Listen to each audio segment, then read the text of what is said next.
ప్రముఖ ఎన్నికల వ్యూహకర్త ప్రశాంత్ కిషోర్ ఒక బాంబు పేల్చడం జరిగింది. ఏంటంటే ఇప్పటికే ఎన్డీఏ కూటమిలో అటు బీహార్ నుంచి నితీష్ కుమార్, ఆంధ్రప్రదేశ్ నుంచి చంద్రబాబు నాయుడు మద్దతు ఇవ్వడం వల్లే ఎన్డీఏ ప్రభుత్వం కొనసాగుతున్న నేపథ్యాన్ని అయితే మనం చూస్తున్నాం. ఈ క్రమంలో ఎన్నికల వ్యూహకర్త ప్రశాంత్ కిషోర్ ఒక బాంబు పేల్చడం జరిగింది.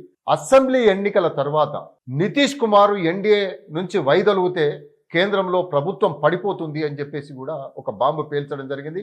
ఎన్నికల తర్వాత ఖచ్చితంగా నితీష్ కుమార్ ముఖ్యమంత్రి పదవి కోసం ఖచ్చితంగా ఎన్డీఏ ప్రభుత్వానికి మాత్రం బై బై చెప్తాడని చెప్పేసి కూడా ఆసక్తికర వ్యాఖ్యలు కూడా చేయడం జరిగింది. అయితే ముఖ్యమంత్రి పదవిని చేపట్టేందుకే ఆయన కూటమి మారడం వంటి నిర్ణయాన్ని ఎంచుకోవడం ఖాయమని చెప్పేసి కూడా ఆయన జోస్యం చెప్పడం జరిగింది. అయితే ప్రస్తుతం బీహార్లో జరగనున్న అసెంబ్లీ ఎన్నికల్లో బీజేపీతో కలిసి నితీష్ కుమార్ పోటీ చేస్తారని ఆయన అయితే స్పష్టంగా చెప్పడం జరిగింది. అయితే ఆయన కాకుండా మరెవరైనా ముఖ్యమంత్రి అయ్యే అవకాశాలు ఉన్నాయని ముఖ్యమంత్రి పదవిపై ఆశతో, అంటే ఈ సందర్భంలో ఒకవేళ గనక మహారాష్ట్ర తరహాలో ముఖ్యమంత్రి స్థానాన్ని ఆయన కాకుండా భారతీయ జనతా పార్టీ వేరే వాళ్లకు కట్టబెట్టే ప్రయత్నం చేస్తే గనక ఖచ్చితంగా ఆయన ఎన్డీఏ కూటమి నుంచి బయటకు వచ్చే అవకాశాలు ఉన్నాయని చెప్పేసి కూడా ఆయన స్పష్టంగా చెప్పడం జరిగింది. అయితే నితీష్ ఏ కూటమిలో ఉన్నా గానీ ఆయనకు మరోసారి ముఖ్యమంత్రిగా ప్రజలు మాత్రం అంగీకరించారని చెప్పేసి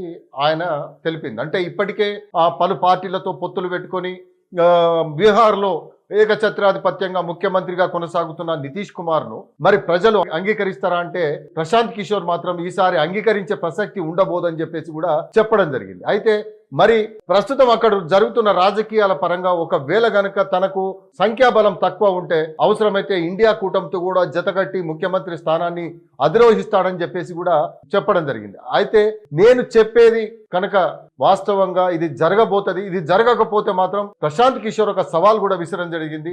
అది గనక జరగకపోతే నేను అవసరమైతే రాజకీయాల నుంచి శాశ్వతంగా దూరం అవుతానని చెప్పేసి కూడా, అవసరమైతే తాను ఒక బాండ్ కూడా రాసిస్తానని చెప్పేసి కూడా వ్యాఖ్యానించడం జరిగింది. అంటే ఈ నేపథ్యంలో మనం చూస్తే బీహార్ ఎన్నికల తర్వాత ఎన్డీఏ కూటమి ఏదైతే అధికారంలో కొనసాగుతున్న ఎన్డీఏ కూటమి ఉంటుందా పోతుందా అంటే ప్రశాంత్ కిషోర్ అయితే ఖచ్చితంగా నితీష్ కుమార్ ఉపసంహరించుకుంటే ఖచ్చితంగా ఎన్డీఏ కూటమి కుప్పకూలుతుంది అని చెప్పేసి కూడా చెప్పడం జరిగింది.